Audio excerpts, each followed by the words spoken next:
Hello students, कैसे हैं आप सब लोग। कैसी चल रही है पढ़ाई। आई होप अच्छी चल रही होगी, पढ़ रहे होंगे, कुछ तो पढ़ ही रहे होंगे। फिजिक्स, केमिस्ट्री, बायो, है ना। पढ़ते रहिए थोड़ा थोड़ा, और क्वेश्चंस आपको सॉल्व करने हैं डेली, चाहे वो फिजिक्स हो, केमिस्ट्री हो, बायोलॉजी हो, आपको क्वेश्चन सॉल्व करने हैं। नाउ हमने लास्ट क्लास में पढ़ लिया था क्लीवेज, और उसके बाद के हमने प्रोसेस पढ़ लिए थे the stage, general stages of embryology हमने पढ़ लिया था। मोरुला, गैस्ट्रुला, ब्लास्टुला कितने टाइप का होता है, गैस्ट्रुला में क्या होता है, ये हमने सारा प्रोसेस जो था वो पढ़ लिया था। नाउ आज हमको क्या पढ़ना है, आज हमें पढ़ना है ह्यूमन एम्ब्रियोलॉजी। बेसिकली हमने थोड़ा सा इसको स्पेसिफाई कर दिया है। ह्यूमन एम्ब्रियोलॉजी आपके नोट्स में एक टॉपिक दिया हुआ है, तो हमने सोचा कि चलो इसे यहाँ पर थोड़ा सा देख लेते हैं। बाकी सेम प्रोसेस वही है, जैसे गैमेटोजेनेसिस हो रहा है, फर्टिलाइजेशन हो रहा है। हमने फर्टिलाइजेशन के सारे स्टेप्स देखे थे, ठीक है। और उसमें से एक स्टेप था, हमने सारे स्टेप देखे थे गैमेटोजेनेस, गैमेटो, आज आप देख रहे होंगे बोर्ड भी अलग हो गया है। गैमेटोजेनेसिस, देन गैमेट्स फॉर्मेशन हुआ और उससे बना जाइगोट। सेम प्रोसेस है, फर्टिलाइजेशन हुआ यहाँ पर और जाइगोट बना। जाइगोट से फिर क्या बना, जाइगोट से मोरुला बनेगा, है ना। फिर उसके बाद की आगे की फर्दर प्रोसेसिंग होगी। नाउ यहाँ पर हमने जब फर्टिलाइजेशन पढ़ा था, उसमें हमने एक स्टेप पढ़ा था कैपेसिटेशन। क्या पढ़ा था हमने, कैपेसिटेशन को हमने एक साथ ही पढ़ लिया था।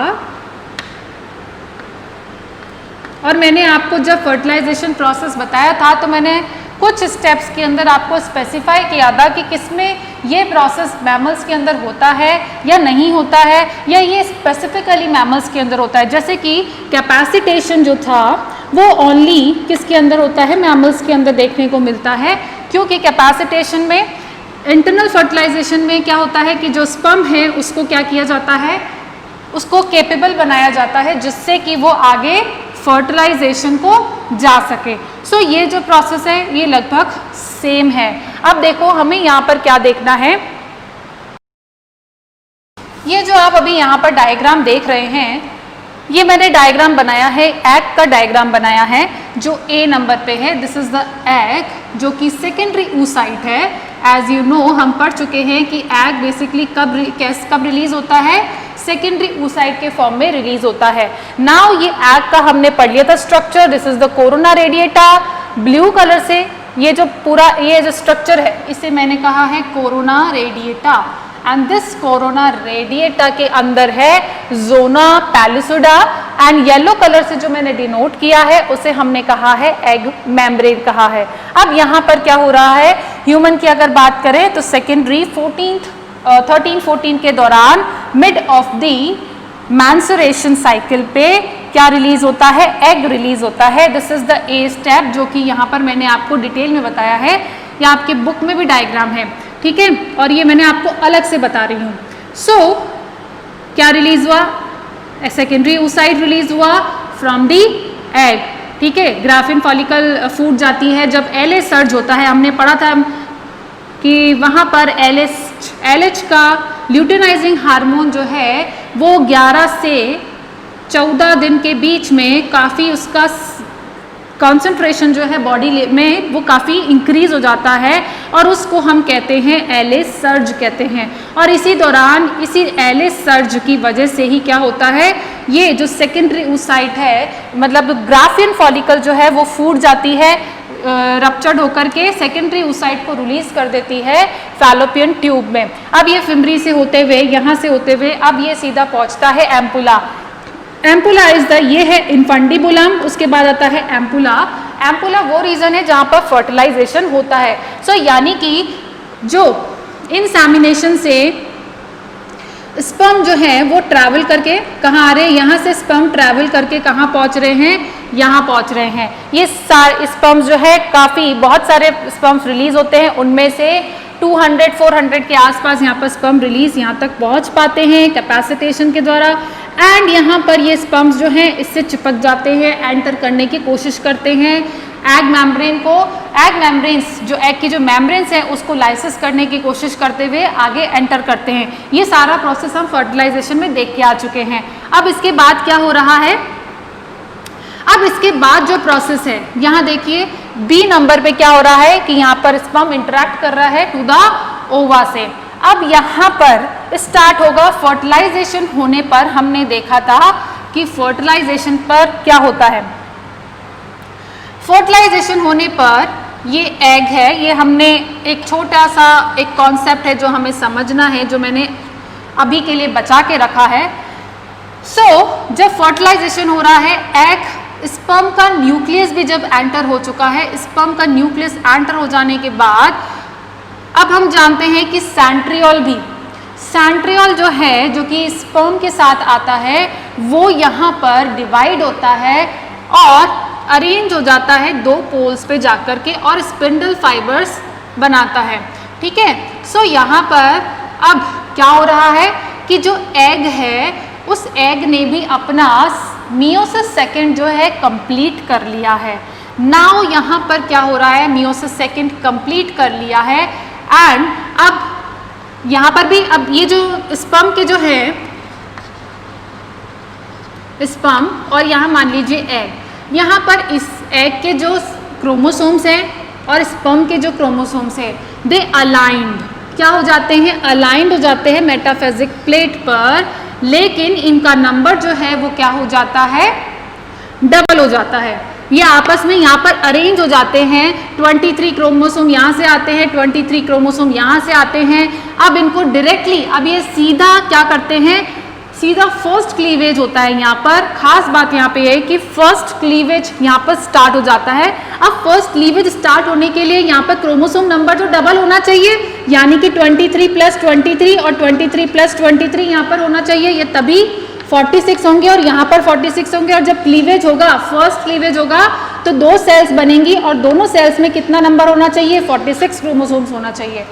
यहाँ पर क्या हो रहा है कि यहाँ से एग ये अपने नंबर को डबलिंग करते हैं, अपने सिंथेसिस करते हैं, जिसको हम कहते हैं डीएनए रैप्लिकेशन, जो कि हम आगे फर्दर लेक्चर्स में हम पढ़ेंगे कि डीएनए रैप्लिकेशन होता है। और रैप्लिकेशन का मतलब है कि यहाँ पर ये अपने डीएनए को डबल कर रहे हैं, क्रोमोसोम को डबल कर रहे हैं। 23 का कितना हो जाएगा, 46 हो जाएगा। डबल करके now they arrange themselves on the metaphasic plate, और मेटाफेजिक प्लेट पर अरेंज करने के बाद ये यहाँ पर अरेंज करने के बाद अब क्या हो जाएगा, अब ये सेल्स क्या हो जाएंगी, डिवाइड हो जाएंगी। ये अगेन एग मेम्ब्रेन है और एग मेम्ब्रेन के बाहर क्या प्रेजेंट है, ज़ोना पैलिसोडा। ज़ोना पैलिसोडा के बाहर क्या प्रेजेंट है, corona radiata. Generally corona radiata जो है वो जब स्पर्म्स एंटर करते हैं तब वो डिस्ट्रॉय हो जाती है। क्या हो जाती है, डिस्ट्रॉय हो जाती है। देखो यहाँ पर कि यहाँ पर अब क्या बचा है, केवल ज़ोना पैलिसोडा बची है और एग मेम्ब्रेन बची है। अब यहाँ पर ये दो क्रोमोसोम्स, दो सेल्स बन चुकी हैं, जिसको हम कह रहे हैं फर्स्ट क्लीवेज से दो सेल्स बन चुकी हैं, जिसको हमने सीधा यहाँ पर बी से सी स्टेज पर आ चुके हैं, दो सेल्स बन चुकी हैं। अब यहाँ पर जो फर्स्ट क्लीवेज है वो फर्टिलाइजेशन के जो first cleavage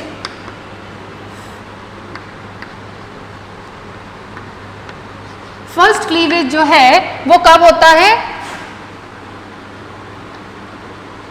30 hours after fertilisation.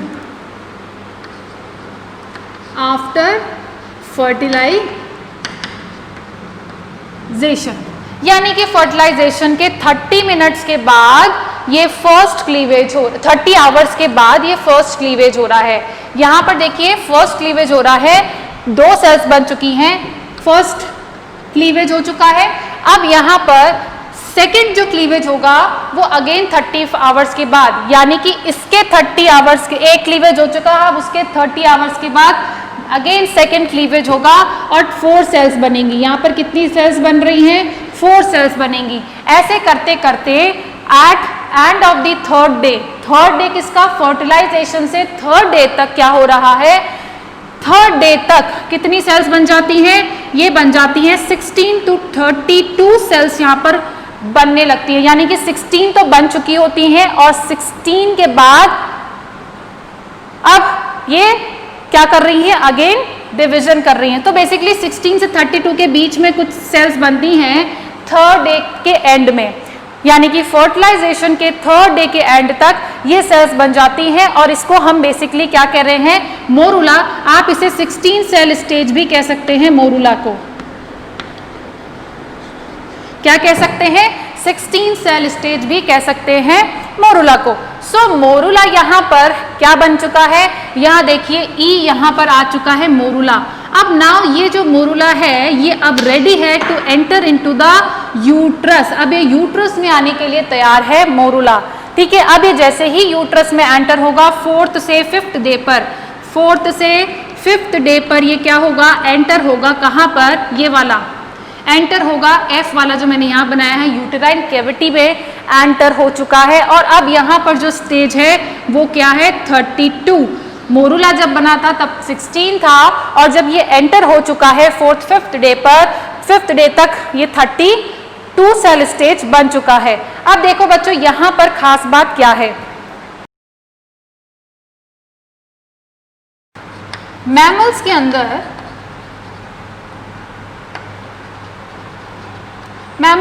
क्या होता है, मैमल्स के अंदर जब क्लीवेज होता है,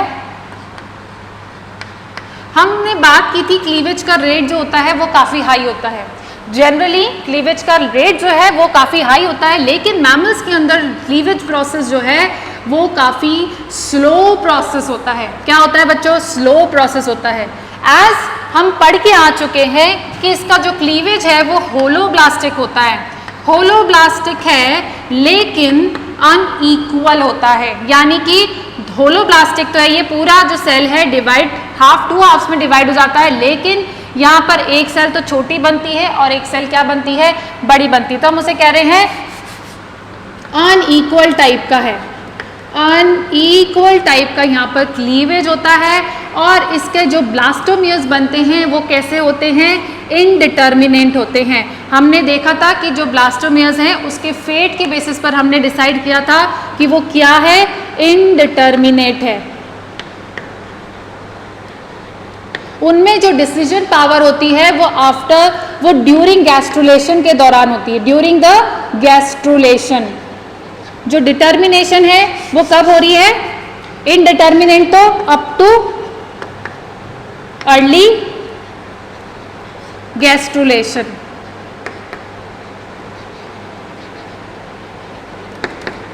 ठीक है, इनडिटर्मिनेंट कब है, यानी कि अभी तक उन्होंने डिसाइड नहीं किया है। कब तक वो डिसाइड नहीं करते, अर्ली गैस्ट्रुलेशन तक वो डिसीजन नहीं लेते हैं, लेकिन उसके बाद डिसीजन वो लेना स्टार्ट कर देते हैं। एपिडर्मिस, 3 जर्म लेयर्स बन जाती हैं, है ना, एक्टोडर्म, मीजोडर्म, एंडोडर्म, ये तीनों जर्म लेयर्स बन जाती हैं। नाउ दे डिसाइड कि इनको क्या आगे चलकर किस ऑर्गन का फॉर्मेशन करना है। सो यहाँ पर ये इनडिटर्मिनेंट इनका फेट होता है। नाउ यहाँ पर जो क्लीवेज स्टार्ट होता है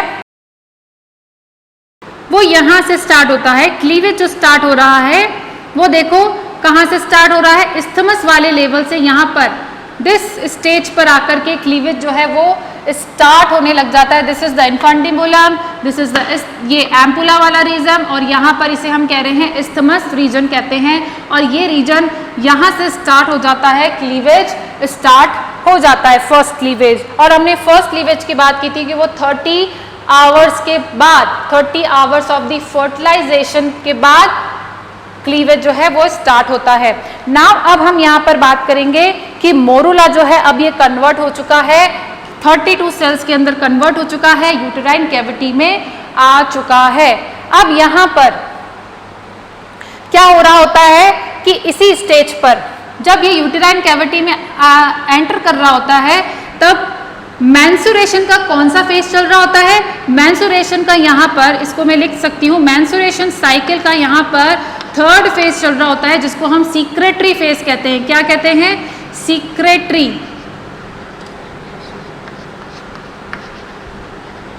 क्या कह रहे हैं हम उसे, सीक्रेटरी फेज कह रहे होते हैं।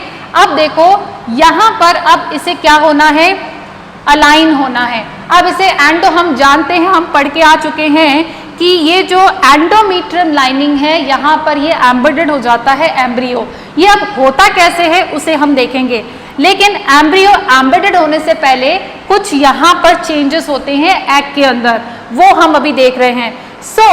जब ये 32 सेल स्टेज में कन्वर्ट हो जाता है एंड देन ये एंटर भी कर चुका होता है यूटेराइन कैविटी में, और तब उस समय कौन सा साइकिल चल रहा है, सीक्रेटरी फेज चल रहा होता है। नाउ यहाँ पर सीक्रेटरी फेज में क्या होता है कि यहाँ पर एंडोमेट्रियम में जो सेल्स होती हैं, एंडोमेट्रियम की सेल्स कैसी हो जाती है, सीक्रेटरी ग्लैंडुलर हो जाती है। ये ग्लैंड्स यहाँ पर प्रेजेंट होती है। हमने बात की थी कि ये जो यूट्राइन वॉल है वो कैसी है, वैस्कुलर है, एज वेल एज वैस्कुलर का मतलब है कि यहाँ पर ब्लड कैपिलरीज काफी ज्यादा यहाँ पर अरेंज होती हैं, काफी ज्यादा मात्रा में यहाँ पर रहती हैं। ब्लड कैपिलरीज का एक नेटवर्क काफी ज्यादा यहाँ पर एनलार्ज हो जाता है, एज वेल एज यहाँ पर ग्लैंड्स भी काफी यहाँ पर ग्रो करती हैं। एंड ये जो ग्लैंड्स होती हैं एक ग्लाइकोजन रिच सीक्रेटरी रिलीज करती, सीक्रेशन रिलीज करती हैं। At the time of menstruation cycle third phase, जिसको हम सीक्रेटरी फेज कह रहे हैं, उस समय जो एंडोमेट्रियम जो वॉल है यूटेराइन, इसे मैं यूटेराइन वॉल को एंडोमेट्रियम भी कहते हैं। ये जो यूटेराइन वॉल है एक ग्लाइकोजन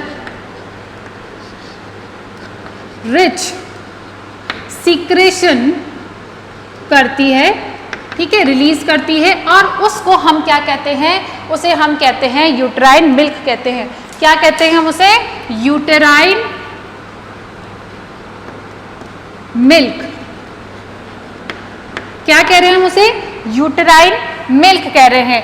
अब ये जो यूटेराइन मिल्क है ये देखिए 32 सेल स्टेज है यहाँ पर, और इस 32 सेल स्टेज में अगर मैं काउंट मत करना बच्चों, मैं ऐसे ही बना रही हूँ, आप मान लीजिए कि यहाँ पर ये 32 सेल स्टेज है और अब ये यूटेराइन कैविटी में एंटर हुआ है, और ये यूटेराइन मिल्क जो है ये एंटर कर रहा है थ्रू द, कहाँ एंटर कर रहा है, मोरुला के अंदर एंटर कर चुका है।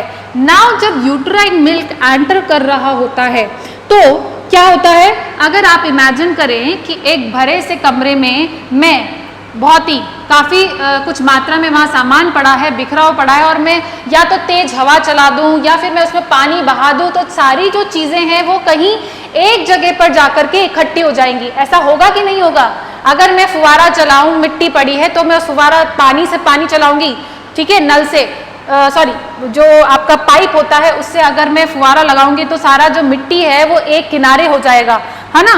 यहाँ पर भी ऐसा हो रहा है कि जब इसमें यूटेराइन मिल्क इसमें एंटर करता है, और ये बेसिकली यूटेराइन मिल्क का काम क्या रहता है, नरिशमेंट प्रोवाइड करना। क्या प्रोवाइड करना, ये प्रोवाइड करता है nourishment to the developing embryo. अब यहाँ पर ये जब एंटर करता है तो ये जितनी भी सेल्स होती हैं ये सारी की सारी कहाँ हो जाती है, एक जगह ये पुष्ट करती हैं एक दूसरे को, और ये कहाँ पहुँच जाती हैं, एक, ये सारी सेल्स यहाँ पहुँच जाती हैं एक पोल पर अरेंज्ड हो जाती हैं, और इसे अब हम कह रहे हैं, क्या कह रहे हैं इसे हम कहते हैं inner cell mass. Inner cell mass कह रहे हैं जब ये सारी की सारी जो सेल्स है ये कहाँ हो गई है, एक पोल पर अरेंज्ड हो गई हैं, तो हम उसे कह रहे हैं इनर सेल मास, ये सेल मास। और ये मैंने यहाँ पर ये डायग्राम बनाया है।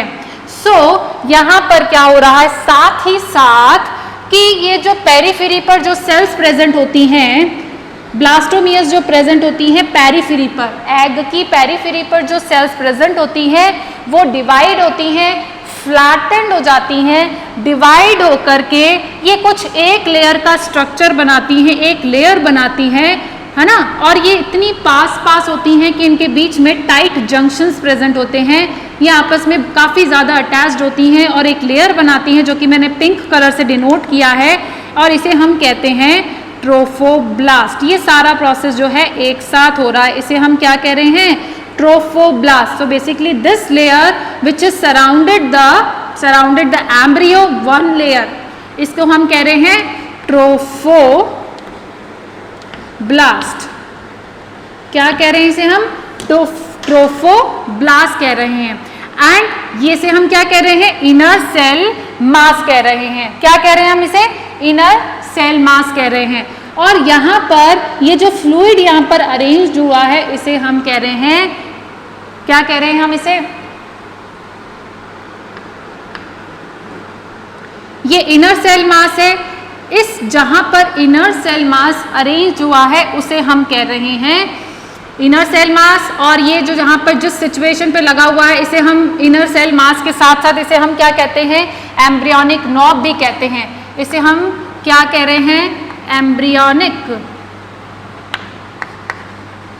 नॉब भी कह रहे हैं। तो ये वाला जो पोल है एम्ब्रियोनिक पोल कहलाएगा और इसके अपोजिट वाला जो पोल है, अपोजिट वाला पोल क्या कहलाएगा?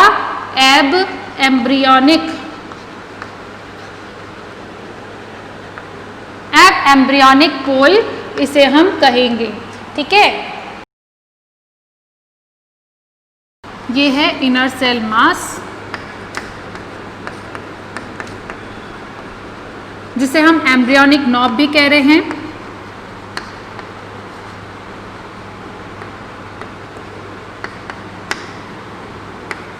क्या कह रहे हैं हम इसे? एम्ब्रियोनिक नॉब भी कह रहे हैं।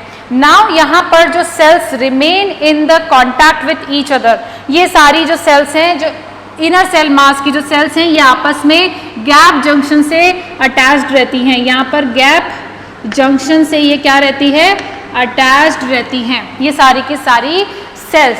और ये जो सेल्स होती हैं यहाँ पर, जिसे हम एम्ब्रियोनिक नॉब कह रहे हैं, ये ही सेल्स जो होती हैं आगे चलकर एम्ब्रियो में कन्वर्ट, जो कि एम्ब्रियो में पार्टिसिपेट करती हैं उसके डेवलपमेंट के लिए। ये यहाँ पर जो ट्रोफोब्लास्ट बना है, ये ट्रोफोब्लास्ट आगे चलकर के कोरियन में कन्वर्ट हो जाएगा, एक्स्ट्रा मेम्ब्रियोनिक लेयर में कन्वर्ट हो जाएगा। इसका एम्ब्रियो के डेवलपमेंट में कोई रोल नहीं होता है। इनर सेल का ही यहाँ पर एम्ब्रियो में एम्ब्रियोनिक डेवलपमेंट में रोल होता है। इसी से ही पूरा एम्ब्रियो जो है वो डेवलप होगा।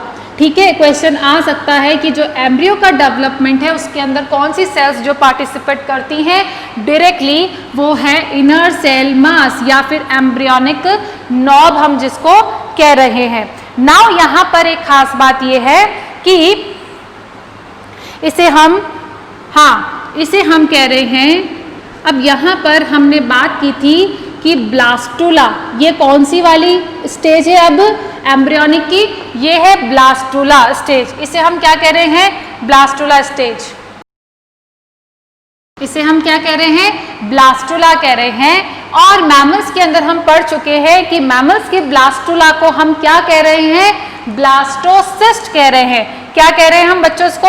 इसे हम कह रहे हैं, इस पूरे स्ट्रक्चर को हम कह रहे हैं ब्लास्टोसिस्ट कह रहे हैं।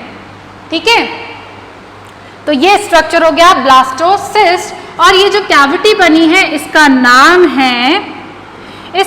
है ब्लास्टोसील। क्या नाम है इसका? ब्लास्टोसील।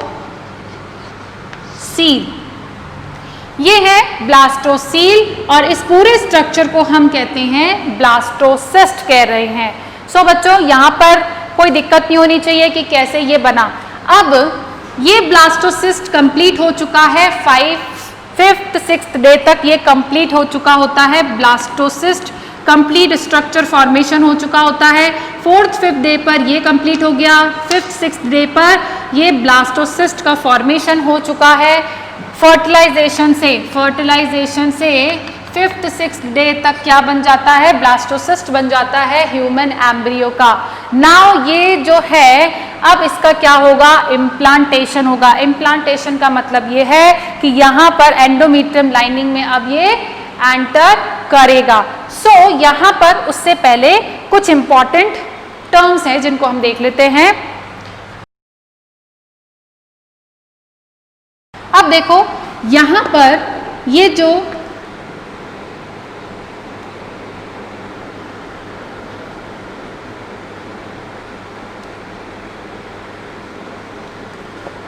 ट्रोफोब्लास्ट है। ट्रोफोब्लास्ट की जो लेयर है, ट्रोफोब्लास्ट का वो पार्ट जो कि इनर सेल्स के साथ अटैच्ड है, यानी कि इनर सेल मास की तरफ जो ट्रोफोब्लास्ट की सेल्स हैं उसको हम क्या कहते हैं, उसका एक अलग ही नाम है, यानी कि यहाँ से लेकर के यहाँ तक इसका जो नाम होगा इसे हम कहते हैं cells of Rauber. Cells of Rauber जिसको हम कह रहे हैं, क्या कह रहे हैं, सेल्स ऑफ रॉबर कह रहे हैं। यहाँ से लेकर केवल यहाँ तक के स्ट्रक्चर की जो सेल्स है जो कि इनर सेल मास के साथ अटैच्ड है उसे हम क्या कह रहे हैं, सेल्स ऑफ रॉबर कह रहे हैं। और ये क्या करता है, सेल्स ऑफ रॉबर जो है वो हेल्प करता है, हेल्प्स इन इम्प्लांटेशन। बेसिकली ये वाला एरिया जो है, this area is goes to, ये एम्बेडेड, यही वाला एरिया जो है एम्बेडेड होता है टू द यूट्राइन कैविटी, या सॉरी एंडोमीट्रियम लाइनिंग। ये एंडोमीट्रियम की लाइनिंग है, इसको आप देखेंगे ऐसा कुछ स्ट्रक्चर होता है, ग्लैंडुलर स्ट्रक्चर होता है। और यहाँ पर ये अरेंज, ये यहाँ पर पहुँच चुका है ब्लास्टोसिस्ट। अब ये यहाँ जाकर के ये ब्लास्टोसिस्ट का ये वाला जो एम्ब्रियोनिक रीजन है जिसको हम एम्ब्रियोनिक नोब कह रहे हैं, ये इसी के साथ अटैच्ड होता है यूट्राइन की वॉल के साथ, इसलिए ये वाला हिस्सा। तो ये जो सेल्स हैं ये हेल्प करती हैं किसमें, इम्प्लांटेशन में। अगर ये मान लीजिए किसी वजह से मान लीजिए ये सेल्स अगर हम यहाँ से रिमूव कर दें तो इम्प्लांटेशन भी नहीं होगा। सो यहाँ की जो सेल्स हैं इम्पॉर्टेंट क्यों है, और ये तो है इम्प्लांटेशन के लिए। अब देखो क्यों इम्पॉर्टेंट है, क्योंकि सेल्स ऑफ रॉबर जो है वो सीक्रेटरी नेचर की होती हैं। ये जो सेल्स ऑफ रॉबर हैं बेसिकली सीक्रेटरी होती हैं, सीक्रेटरी होती हैं। क्या सीक्रेट करती हैं, लाइसिस एंजाइम। क्या सीक्रेट करती हैं, लाइसिस एंजाइम रिलीज करती है। और ये जो लाइसिस एंजाइम है, ये जो लाइसिस एंजाइम है ये क्या करने का काम करती है, जो ज़ोना पैलिसिडा लेयर है, इसी के बाहर जो ज़ोना पैलिसिडा लेयर है उसको रप्चर करने का काम करती है। देखो ये ज़ोना पैलिसिडा है, इसी के अंदर प्रेजेंट है एम्ब्रियो, ठीक है। इस ज़ोना पैलिसिडा को लाइसिस करने का काम कौन करता है, ये cells of Rauber during the implantation of embryo. जब एम्ब्रियो यहाँ तक पहुँच जाता है और उसको इम्प्लांट करना होता है तो क्या होता है, जो ज़ोना पैलिसिडा है उस ज़ोना पैलिसिडा को रप्चर करने का काम करता है। बेसिकली उसको एक जगह से क्या करेगा, एक छेद बना देगा, यहाँ से एक जगह से क्या कर दिया उसने, रप्चर कर दिया। अब यहाँ से ये जो एम्ब्रियो, ये वाला जो पूरा स्ट्रक्चर है ये यहाँ से रिलीज आउट हो जाता है, या यूँ कहें स्क्वीज आउट हो जाता है। स्क्वीज आउट होने की वजह से अब देखो यहाँ पर स्क्वीज आउट हो जाता है। और जब ये स्क्वीज आउट होता है तो इस दौरान ड्यूरिंग दिस प्रोसेस यहाँ पर चांसेस होते हैं कि ये वाली जो सेल्स हैं इनकी कुछ सेल्स जो हैं वो क्या हो जाती हैं, यहाँ से सेपरेट हो जाती हैं। इस एम्ब्रियो से कुछ सेल्स जो हैं वो सेपरेट हो जाती हैं, और सेपरेट होने पर मान लीजिए कुछ सेल्स यहाँ से सेपरेट हो गई, और वो सेपरेट होने पर क्या होंगी, एक नया ही एम्ब्रियो बनाएगी। क्योंकि हम पढ़ चुके हैं कि अभी तक गैस्ट्रुलेशन प्रोसेस नहीं हुआ है। सो यानी कि हर एक सेल जो है वो एम्ब्रियो बनाने के लिए क्या है, केपेबल है, टोटीपोटेंट है। टोटीपोटेंट मतलब, टोटी मतलब टोटल पोटेंसी है उसके अंदर, तो पूरी पोटेंसी है कि वो एम्ब्रियो बना सके। सो ये जब ज़ोना पैलिसिडा से ये क्या हो जाती है, स्क्वीज आउट हो जाती है। क्या कर रही है, ज़ोना पैलिसिडा को क्या कर रही है, डिग्रेड कर रही है, बेसिकली पंचर कर रही है, डिग्रेड कर रही है। और एम्ब्रियो जो है स्क्वीज आउट हो जाता है। क्या हो जाता है, स्क्वीज आउट हो जाता है और जिसकी वजह से कुछ सेल्स जो है वो कुछ अलग हो जाती है कहीं से। अब यही एक टाइम पीरियड होता है जब ट्विंस बनने के चांसेस यहाँ पर होते हैं, और वो भी कौन से ट्विंस होते हैं? Monozygotic twins. हम बात कर चुके हैं कि जो ट्विंस हैं वो दो टाइप के होते हैं, एक तो है मोनोजाइगोटिक और एक है डाइजाइगोटिक। मोनोजाइगोटिक और डाइजाइगोटिक, ठीक है।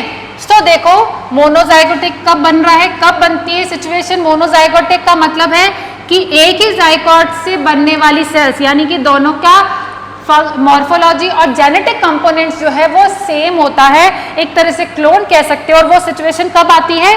जब यहाँ से ये सेल्स ऑफ रोबेर है, ये एक सीक्रेशन करती है, लाइसिस एंजाइम रिलीज करती है, ज़ोना पैलिसिडा को डिग्रेड करती है, जो एम्ब्रियो है वो स्क्वीज आउट होता है, और उसी के साथ चांसेस होते हैं कि कुछ सेल्स वहाँ से, ये एक बाय चांस फैक्टर है, ऐसा कोई ज़रूरी नहीं है कि हमेशा ही ऐसा होता है, लेकिन ये बाय चांस फैक्टर है कि कुछ वहाँ से सेल्स रिलीज हो गई और वो केपेबल होती हैं एम्ब्रियो बनाने में, क्योंकि अभी तक ये इनडिटर्मिनेंट है। कैसा है ये ब्लास्टुला तक इनडिटर्मिनेंट टाइप ऑफ सेल्स है, इसका फेट अभी डिसाइड नहीं हुआ है, दैट्स वाई ये पूरा एम्ब्रियो बना सकती है।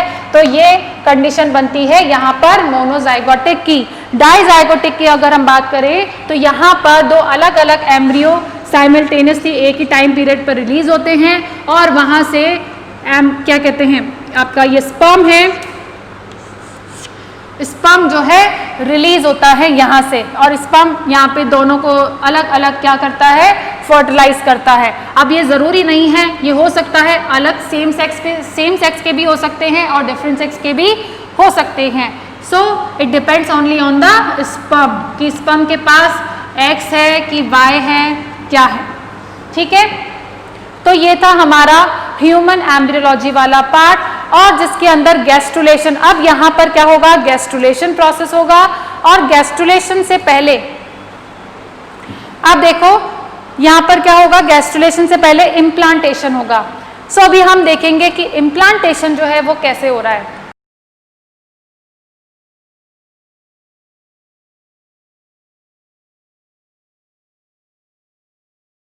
अभी हम पढ़ रहे हैं इम्प्लांटेशन कैसे हो रहा है, मैकेनिज्म ऑफ द इम्प्लांटेशन।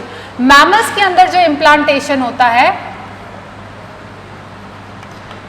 या यूं कहें कि ओनली मैमल्स के अंदर ही कुछ जो हम अभी इम्प्लांटेशन देखेंगे वो ओनली मैमल्स के अंदर होता है, एक्सेप्ट दी प्रोटोथीरियंस, एक्सेप्ट प्रोटोथीरियन, ठीक है। एंड अदर एनिमल्स के अंदर,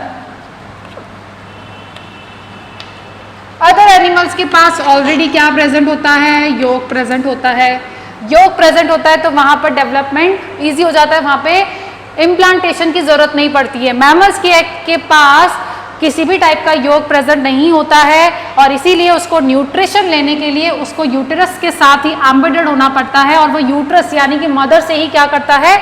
न्यूट्रिशन वो टेक करता है। नाउ अदर एनिमल्स के अंदर योग होता है, और योग एग में ही प्रेजेंट होता है, और वो एग से ही अपना न्यूट्रिशन लेता है। नाउ अब हम देखेंगे mechanism of the implantation. Mechanism के अंदर जो ट्रोफोप्लास्ट होती है, जो ट्रोफोब्लास्ट है,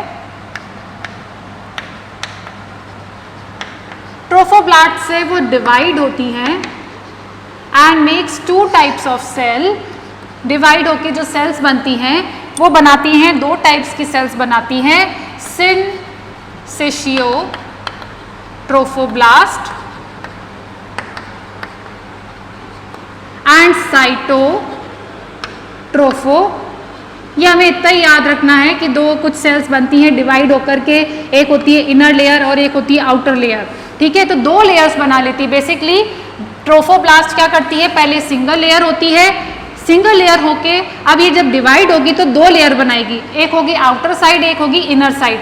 तो ये तो है सिनसिशियो वाली आउटर साइड की है, और इनर साइड वाली जो है अंदर की तरफ, ये बाहर वाली तो हो गई आपके सिनसिशियो वाली, और अंदर वाली ये जो है ये कौन सी होगी? साइटोट्रोफो ट्रोफोब्लास्ट वाली सेल्स यहाँ पर ये हो गई, तो इनके नाम रख दिए सिंसिशियो ट्रोफोब्लास्ट एंड साइटोट्रोफोब्लास्ट। अब यहाँ पर क्या हो रहा है कि ये जो ब्लास्टुला, अब ये सो हम कह रहे हैं ब्लास्टोसिस्ट कह रहे हैं, ये ब्लास्टोसिस्ट जब कांटेक्ट करता है to the uterine cavity, sorry uterine endometrium, endometrium of the uterine, तो जब ये कांटेक्ट करता है तो कांटेक्ट करता है कौन सा वाला सिरा करता है, मान लीजिए ये यूट्राइन कैविटी है और ये एंडोमीट्रियम लाइनिंग है और उस पर ये एग जो है कांटेक्ट कर रहा है, और हम जानते हैं कि यहाँ पर कुछ सेल्स प्रेजेंट होती हैं जिन्हें हम इनर सेल मास कह रहे हैं, और ये यहाँ पर ये जो सेल्स हैं इसे हम कह रहे हैं ट्रोफोब्लास्ट कह रहे हैं, और ये ट्रोफोब्लास्ट जो इनर सेल के साथ अटैच्ड होती है हम उसे सेल्स ऑफ रबर कहते हैं। अब ये क्या करती हैं, ये यहाँ पर इस एंडोमीट्रियम लाइनिंग को के साथ अटैच्ड हो जाती हैं। कैसे कि यहाँ पर लाइटिक एंजाइम्स जो हैं ये रिलीज करती हैं, और लाइसिस एंजाइम रिलीज करने पर देखो यहाँ पर वैसे तो इसका जो स्ट्रक्चर है हम पढ़ चुके हैं, मैं बार बार सीधा ही बना देती हूँ, ये देखो ग्लैंडुलर हो जाता है, तो बेसिकली यहाँ पर ये अटैच्ड हो जाता है इस तरह,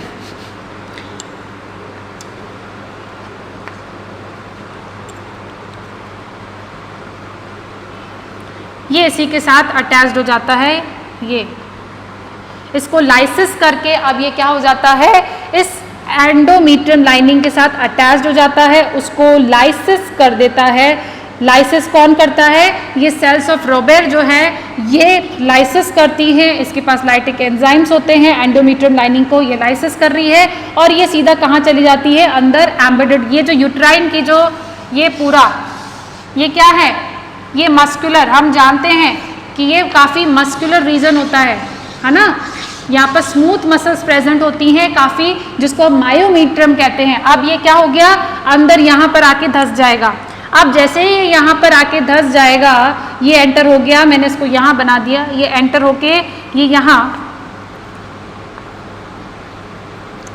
ठीक है। अब ये जो सेल्स हैं एंडोमीट्रियम वाली जो वॉल है, अब यहाँ पर ये कंटिन्यू डिवाइड होंगी, और डिवाइड होके बहुत ही एक थिक लेयर बनाएगी। यहाँ पर अब ये डिवाइड होकर के इसको कवर कर लेगी, जो यहाँ पर रप्चर हुआ है उसको क्या कर लेगी, कवर कर लेगी। सो कुल मिला के बात ये है कि जैसे ही ये यहाँ पर कांटेक्ट में आता है एंडोमीट्रियम लाइनिंग के साथ, उसको लाइसिस करता है और ये अंदर बरीड हो जाता है। सो कुल मिला के ये यहाँ आ गया, अभी यहाँ से कहाँ आ गया, यहाँ आ गया, और अब ये जो लाइनिंग है अब ये अगेन डिवाइड होती है और इसको कवर कर देती है, इस ब्लास्टोसिस्ट को क्या करती है, कवर कर देती है, ठीक है। अब यहाँ पर एक इम्पॉर्टेंट टर्म आती है, उसे हम कह रहे हैं कि अब जब ये डिवाइड हो जाती हैं सेल्स, तो अब इस एंडोमीट्रियम लाइनिंग को हम कहते हैं, इस एंडोमीट्रियम लाइनिंग को अब हम कहते हैं, इसका नाम कन्वर्ट हो जाता है डेसिडुआ। किसमें कन्वर्ट हो गया, डेसिडुआ में कन्वर्ट हो गया है। अब ये जो एंडोमीट्रियम लाइनिंग है अब हम इसे कह रहे हैं डेसिडुआ कह रहे हैं, और ये जो डेसिडुआ है ये time of the birth, at the time of birth ये डेसिडुआ ये भी शेडेड ऑफ हो जाती है। सो बेसिकली यहाँ पर इसका एंडोमीट्रियम लाइनिंग का नाम अब क्या हो गया, डेसिडुआ कह रहे हैं, और ये डेसिडुआ जो है ये पार्चुरेशन के समय पर ये भी शेड ऑफ हो जाती है, रिलीज हो जाती है।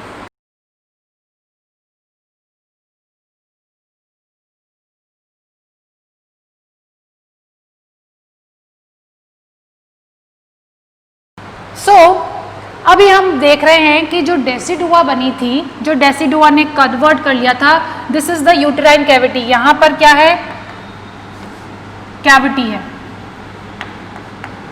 ये एंटर किया था तो ये ऐसे ही एंटर किया था इस एंडोमीट्रियम लाइनिंग के साथ, ये वाला हिस्सा जो है वो अटैच कांटेक्ट में आया था और ये अंदर धंस गया, एम्बेडेड हो गया। एम्बेडेड होने पर अब यहाँ पर हम डेसिडुआ जो है वो क्या हो रही है, डेसिडुआ को हमने 3 पार्ट्स में डिवाइड कर दिया।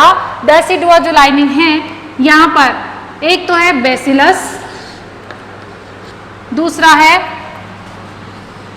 Capsularis and third one is the parietalis. ठीक है, तो अब देखो डेसिडुआ बैसिलस जो है, ये डेसिडुआ जो है ये कवर कर रही है, यही वाली एंडोमेट्रियम लाइनिंग है, ये इसी के साथ अटैच्ड है और इसी को हम कह रहे हैं, इसके चारों तरफ कवरिंग है, उसे हम कह रहे हैं डेसिडुआ बैसिलस कह रहे हैं। एंड इतना ज़्यादा नहीं है, बस हमें ये याद होना चाहिए कि कैप्सुलरिस कैसा है और डेसिडुआ बैसिलस कौन सा है। कैप्सुलरिस वाला जो है वो यूट्राइन कैविटी किसके बीच में है, यूट्राइन कैविटी और एम्ब्रियो के बीच में है। देखो ये यूट्राइन कैविटी है और ये एम्ब्रियो के बीच में क्या प्रेजेंट है, कैप्सुलरिस प्रेजेंट है। नाउ अब अगर हम बात करें डेसिडुआ पेराइटलिस की बात करें तो अदर देन द इम्प्लांटेशन, तो ये वाला रीजन जो था इम्प्लांटेशन का है, इसके अलावा वाला जो भी रीजन है उसे हम क्या कहेंगे, डेसिडुआ पेराइटलिस कहेंगे। सो ये यहाँ पर ये मैकेनिज्म जो है ये कंप्लीट हो गया है। अब हम देखेंगे टाइप्स ऑफ द इम्प्लांटेशन देखेंगे। अब देखो टाइप्स ऑफ इम्प्लांटेशन, 3 टाइप्स होते हैं। देखो फर्स्ट जो टाइप है उसको हम कह रहे हैं सेंट्रल। ठीक है, फर्स्ट जो टाइप है उसे हम कह रहे हैं सेंटर। सेकंड जो टाइप है इंटरस्टिशियल,